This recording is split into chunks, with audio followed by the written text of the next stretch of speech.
ndiwe mahashi tatenda ndiwe changamire nyaya iri pamberi penyu. Nyaya ndeyekuti ndinoda mari yangu US $1,090 yakasara pachikwereti chandakakupa November 2023. Yanombo dzako uchiti pane mari dare izvi zvaitwa kutaura izvozvo ndizvo ndiza Gladys achitaura kuna mahashi tatenda.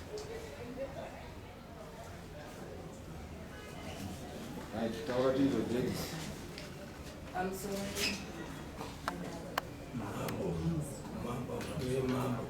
I'm sorry, ma'am. Yeah. Tatenda mahachi akandikumbira mari. Neukamere? Hatina ukama.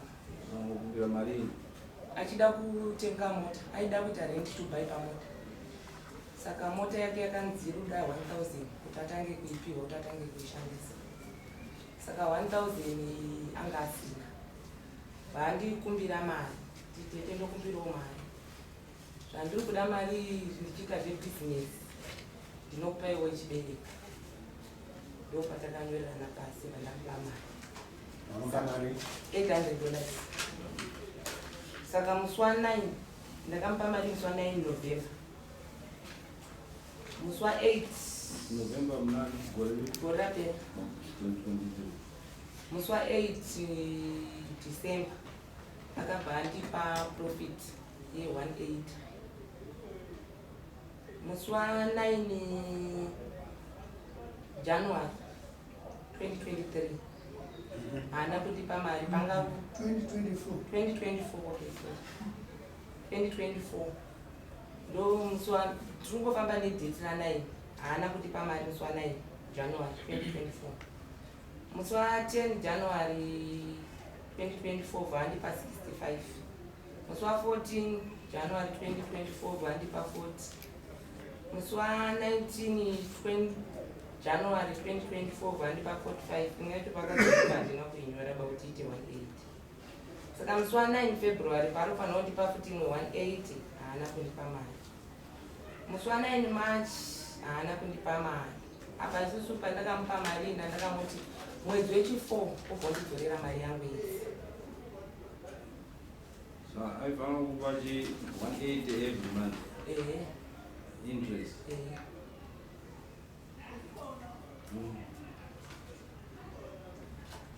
Saka ini akakupa mari yakandipa 360.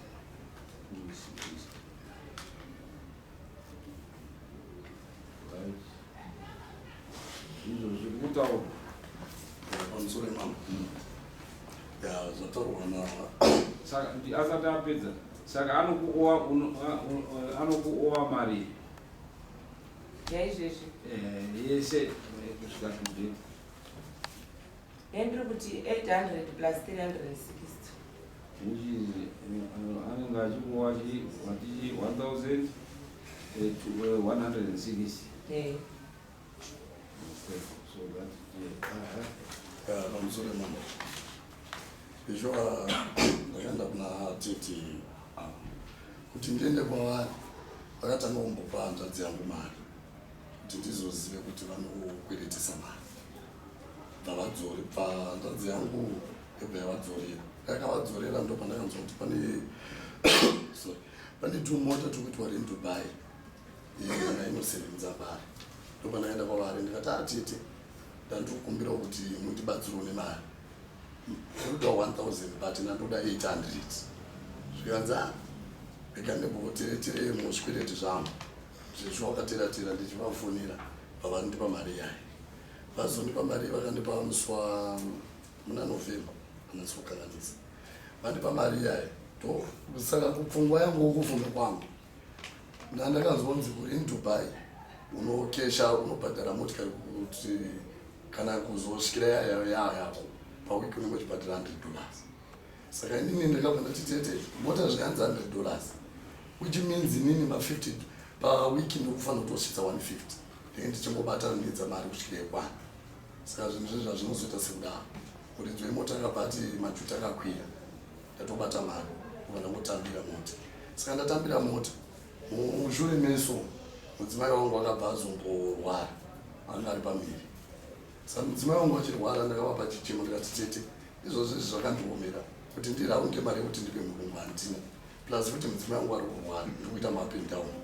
Saka ndiri kukumbira kuti muchimbomire mainterest makamira mainterest ndozotsvaga hangu mari ka1 saka zveshuwa kumashure kweso ndandakusawa pamari pane pavataura pe$40 pane pandakafona yakuti tete ndakunyara ndine $40 ndakupfura patemaru ndosiyira papese pandososiya mari tete wakabva ati usasiya kundoda mari yangu yakakwana. Saka ndasvika kumba ndakanogara pasi nevanhu vekubagweku ndikati vidwe imi handina chekuita dai mandibatsiro ndipe munhu mari yake munhu akandibatsira. Saka kune mukosha wangu ari kunyanga akabva akakumbirwa namai vekundibereka nemudzimai wangu kuti tibatsirewo ne800. Mukosha wangu uri musi akakumbirwa Saturday Sunday pailo chechi Sunday ndobva ndamufonera Sunday ndakamufonera akabva anditi uya kumutori mari ndofunga ndakapinda munyanga na7 akana ndoti mandi ndikuya nemari yenyu ndofunga kubva na7 kusvika na5 ngosha wangu ana kuya bazouya akatosvika pamapanzo kangwanza dzemubveta ngopuputa une maswedzi makagarisa tsamba munozoti mota ende vanoshanda vachibhadhara asi madi kuti hamukwanisi. Saka ndikatobvunga mari yangu pandipa 200 zvikanzi dzanoda mazuva nakuna mari ndambotora tumaprofit twese pandipa $200. Saka ndanga ndafonera tete ndikati tete ndabva kumukwasha ati ndine $200 patipa $200 ati ndichazombotsvaka. Tete wakabva ati ndakuenda kumapepa takuenda tosangana kumberi ndandati atete hazvina mhosva wandibloka 200 yandinayo aizvozvo handina ndakaidzorera. Saka zvakachiitika ndezvekuchiti ndakabva ndadzoka futi kumba ndobva ndati kuna mama nezvandiomera unotambirawo penjeni iyi hama yangu munoti mandokupfuura mandi kuendawo unonditorero loni ye$700 zviri nani matora loni ndozotanga kuchengeta hangu mhuri handizoshayiwo 2 kg yemafuta kana 2 lita mafuta. Mai wangu zveshuwa vaya nemudzimai wangu vaenda papost office vakatora loni yekutanga yatikapa futi teta vakatora kuuyi vachitorera dzadzi yavo. Saka kupiwa zipi vakabva vanzi chimboende kupost office vakatosaina mapepo kapedza. Saka musi wemandi tita vandopakafonera mama vakati mama muri kufungi zvikanzi mwanangu ndakutoita zvekuti ndikupe mari yako iwewe ndo yandikupe pozi wakandibatsira zvikanzi nateta ndosungisa tateni anzi kana wakamusungisa pari zvino ndinotomuchengetera mukadzi kubva pasunga mukadzi wake zvese ndiri kuita kumota kuna chekubuda ndopakazonzi namama nemukadzi wangu voyo post office vanosaina mari 700. Saka kubva mandi kusvika nhasi Friday mari yakangoyenga iri kutoproofa pakombiyuta kuti mari iri kuti pakombiyuta post office proof but kupenga kuna mari. Saka foni ya mama ndichitori nayo kuti nditi tete vakaona foni ya mama isisaitere vakati ndavhara pozi foni ya mama yakafacha chimpoti tori mukamoto haisi kuchaja. Saka ndakazombonzwa apa kuti samanisi ndatoti samanisira uyeri ndirani ndakatonzwa ndoshandira barengi zvikanzosungwa nayo kwamakomakuru ndobva ndakatodzikiswa ndobva ndatoenda ndapaka pana ndatosvika ndandaonawo mapurema ndikati handini ndichatena mahaji anzi asamanisira kwei ndobva ndatambira samanisira ndo zvakaitika. Wadari nyaya iyo tombouya kunewe Gladys une license here yekulona vanhu handilonesi because apa utaura kuti wakamupa mari uchizoti unopuwa interest pakupera kwemwedzi wegara takawirirana nekuti akanga ari kutora chiita zvebhizinesi. Ndozvandiri kuti une license here handina iye munhu akandikumbira sechikwereti kwete zvekuti ndinolonesa handilonesi mari nekuti uri kutaura apa kuti wakayeka wakamupa mari uye unochaja interest nekuti zviri mumutemo wehurumende kuti kana uchichaja interest kune munhu unofanira kunge uchibhadhara mataxes and the like. apa takanga tangowirirana zvekumusha zvemunhu akumbira nekuti mota yake yange yakutowira. Ndo zvatiri kubvunza kuti une license here yekuita business? Handina. Saka zvichireva kuti kana usina license zvinondoreva kuti uri kuita criminal. activity. Unozviziva here? Hauzvizivi? Uchizviziva kuti zvinhu zvawanga uri kuita icriminal, imhosva. Nekuti kana ukanga wakubhadharisa munhu mainterest, it means kuti unenge wakuenda uri kutomutekisa interest. It means kuti unenge wane chikamu chaunenge uchitobhadhara kuhurumende kuti waakuita business. Kana munhu akuita business, it means kuti anofanira kunge achibhadhara mutero kuhurumende. Hakuna business rinoitwa pasina pasina mutero kana kuti magwaro anokutendera kuti uite business iyo. Handiti uri kupaona? Saka kana iwewe waunza kudare nyaya iyi yauine mhosva yauri kupara, unoda kuti basa dare riri kubatsire sei? Nekuti uri mupari wemhosva ka? Ini ngodangu 800 yako chakana. Handiti urida 800 yako akabhadhara mari? Akabhadhara 360. Tikabvisa mu800 munosara mari?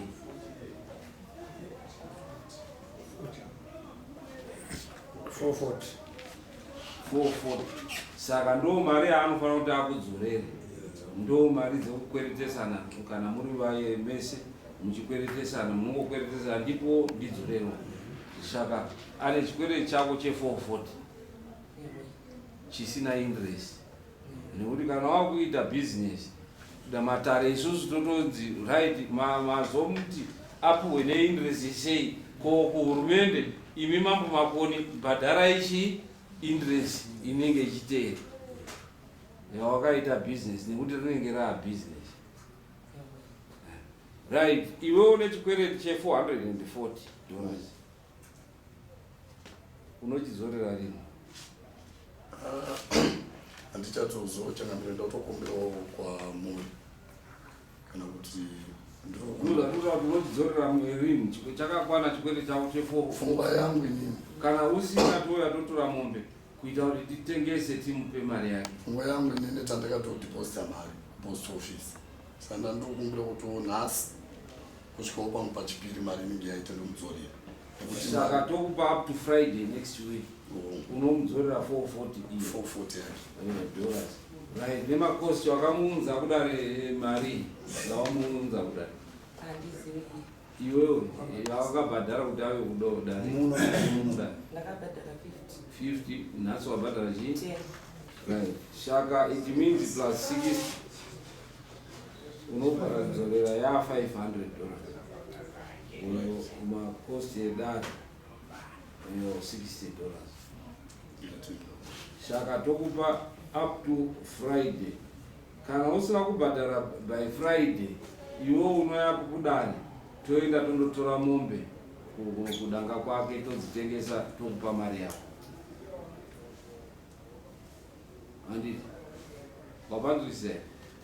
Kana asina kukupa 500 by Friday next week, unodzoka kudare kuti makatonga paya haana kundibhadhara mari yangu. Saka ipapo isusu dare rinosimuka rondotora mombe rotengesa rokupa mari yako yakakwana. Uye dare manje kana rakuzouya panenge unogara kupi? Dombo rembizi. Panoita mari makosti ekuenda kudombo rembizi? Unoita $3. Makoma aya i280. Right, unezenge wakubvisa ne$280 pamusoro. Saka inezenge ya 880. Dare nekuti ranenge rakuya kuzotora zvinhu kumba kwako richitengesa kuti rimuripira. Saka wona kuti wabhadhara iyo mari 500. Failure next week tineta kuti gogo dare rakuya kutora mombe pamwe pako. Ando wapanzwisa? Ndinopanzwa mari yacho 500 ndakaiwana. Ndinomawapereka nondouya kuno nayo. Unouya kuno kudare wodaizwa nedare kuti wauya watore mari yako. Ndatenda. Okay. Goya nayo up to Friday next week. Tina. Alright. Tosimuka tena.